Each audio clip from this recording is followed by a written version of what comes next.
రెండవ కొరింథీయులు రాసిన పత్రిక 11వ అధ్యాయము. కొంచెం అవివేకముగా నేను మాటలాడినను మీరు సహింపవలెనని కోరుచున్నాను. నన్ను గూర్చి మీరెలాగైనను సహించుడి. దేవశక్తితో మీ ఎడల ఆసక్తి కలిగియున్నాను.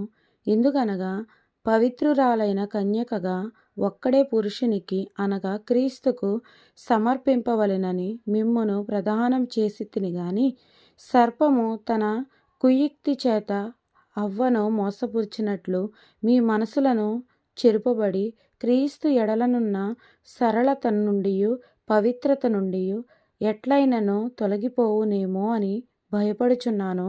ఏలయనగా వచ్చిన వాడెవడైనను మేము ప్రకటింపని మరి ఒక యేసును ప్రకటించినను, లేక మీరు పొందని మరి ఒక ఆత్మను మీరు పొందినను, మీరు అంగీకరింపని మరి ఒక సువార్త మీరు అంగీకరించినను, మీరు వానిని గూర్చి సహించుట యుక్తమే.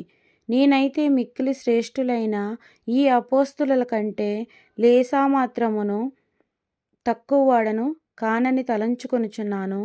మాటల యందు నేను నేర్పు లేని వాడనైనను జ్ఞానమందు నేర్పు లేని వాడను కాను. ప్రతి సంగతిలోనూ అందరి మధ్యను మీ నిమిత్తము మేము ఆ జ్ఞానమును కనపరిచియున్నాము. మిమ్మును హెచ్చింపవలెనని మీకు దేవుని సువార్తను ఉచితముగా ప్రకటించుచు నన్ను నేనే తగ్గించుకొనినందున పాపము చేసి తినా. మీకు పరిచర్య చేయుటకే నేనితర సంఘము వలన జీతము పుచ్చుకొని వారి ధనము దొంగిల వాడనైతిని. మరియు నేను మీ యొద్దనున్నప్పుడు నాకక్కర కలిగియుండగా నేనెవని మీదను భారం మోపలేదు. మాసిదోనియా నుండి సహోదరులు వచ్చి నా అక్కర తీర్చిరి. ప్రతి విషయంలోనూ నేను మీకు భారముగా ఉండకుండా జాగ్రత్త పడితిని. ఇక ముందుకును జాగ్రత్త పడుదును. క్రీస్తు సత్యము నా యందు ఉండుట వలన అకయా ప్రాంతముల యందు నేనిలాగూ అతిశయపడకుండా నన్ను ఆటంకపరచుటకు ఎవరి తరము కాదు. ఎందువలన నేను మిమ్మును ప్రేమింపనందువలన దేవునికే తెలియను. అతిశయ కారణము వెదుకువారు ఏ విషయములో అతిశయించుచున్నారో ఆ విషయములో వారును మా వలెనే యున్నారని కనబడు నిమిత్తము వారి కారణము దొరకకుండా కొట్టివేయుటకు నేను చేయుచున్న ప్రకారమే ఇక ముందుకును చేతును. ఎలయనగా అట్టివారు క్రీస్తు యొక్క అపోస్తలుల వేషము ధరించుకొని వారై ఉండి దొంగ అపోస్తలులను మోసగాండ్రగు పనివారునై ఉన్నారు. ఇది ఆశ్చర్యము కాదు. సాతాను తానే వెలుగుదూత వేషము ధరించుకొనుచున్నాడు గనుక వాని పరిచారకులను నీతి పరిచారకుల వేషము ధరించుకొనుట గొప్ప సంగతి కాదు. వారి క్రియల చొప్పున వారికి అంతము కలుగును. నేను అవివేకినని ఎవడును తలంచవద్దని మరలా చెప్పుచున్నాను. అట్లు తలంచిన ఎడల నేను కొంచెము అతిశయపడుచున్నట్లు నన్ను అవివేకినైనట్టుగానే చేర్చుకొనుడి. నేను చెప్పుచున్నది ప్రభువు మాట ప్రకారము చెప్పుటలేదు గాని ఇట్లు అతిశయపడుటకు ఆధారము కలిగి అవివేకికి వలె చెప్పుచున్నాను. అనేకులు శరీర విషయములో అతిశయపడుచున్నారు గనుక నేనును అలాగే అతిశయపడుదును.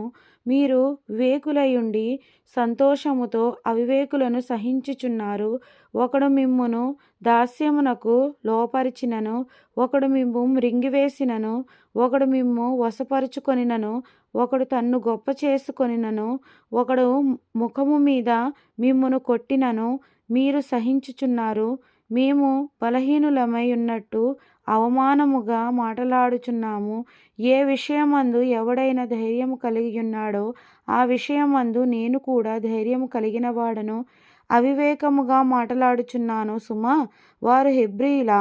నేను హెబ్రీయుడనే. వారు ఇశ్రాయేలులా? నేను ఇశ్రాయేలుడనే. వారు అబ్రహాము సంతానమా? నేనును అట్టివాడనే. వారు క్రీస్తు పరిచారకులా? వెర్రివాని వలె మాటలాడుచున్నాను. నేను మరి ఎక్కువగా క్రీస్తు పరిచారకుడను. మరి విశేషముగా ప్రయాసపడితిని. మరి అనేక పర్యాయములు చెరసాలలో ఉంటిని. అపరిమితముగా దెబ్బలు తింటిని. అనేక మారులు ప్రాణాపాయములో ఉంటిని. యూదుల చేత 5 మారులు ఒకటి తక్కువ 40 దెబ్బలు తింటిని. 3 మారు బెత్తములతో కొట్టుబడితిని. ఒకసారి రాళ్లతో కొట్టబడి తిని, ముమ్మారు ఓడ పగిలి శ్రమపడి తిని, ఒక రాత్రింబగళ్ళు సముద్రములో గడిపి తిని, అనేక పర్యాయములు ప్రయాణములలోను, నదుల వలనైన ఆపదలలోను, దొంగల వలనైన ఆపదలోను, నా స్వజనుల వలనైనను ఆపదలోను, అన్యజనుల వలనైన ఆపదలోను, పట్టణములో ఆపదలోను, అరణ్యములో ఆపదలలోను, సముద్రములో ఆపదలలోను, కపట సహోదరుల వలని ఆపదలలోను ఉంటిని. ప్రయాసతోనూ కష్టములతోనూ తరచుగా జాగరణములతోనూ ఆకలి దప్పులతోనూ తరచుగా ఉపవాసములతోనూ చలితోనూ దిగంబరత్వముతోనూ ఉంటిని. ఇంకనూ చెప్పవలసినవి అనేకములున్నవి. ఇవియుగాక సంఘములన్నిటిని గూర్చిన చింతయు కలదు. ఈ భారము దినదినమును నాకు కలుగుచున్నది. ఎవడైనను బలహీనుడైనా నేను బలహీనుడను కానా? ఎవడైనను తొట్రుపడెనా నాకు మంట కలుగుదా? అతిశయపడవలసియుంటే నేను నా బలహీనత విషయమై సంగతులను గూర్చి అతిశయపడుదును.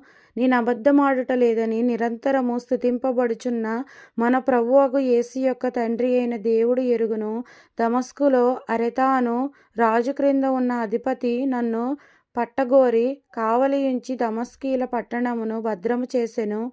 అప్పుడు నేను కిటికీ గుండా గోడ మీద నుండి గంపలో దింపబడి అతని చేతిలో నుండి తప్పించుకొని పోతిని. దేవుడి పరిశుద్ధ లేఖనం దీవించునుగాక. ఆమెన్. ఈరోజు వాక్యం విన్నారు కదా, మరికొంతమందికి వినిపించండి. Please like, share, subscribe.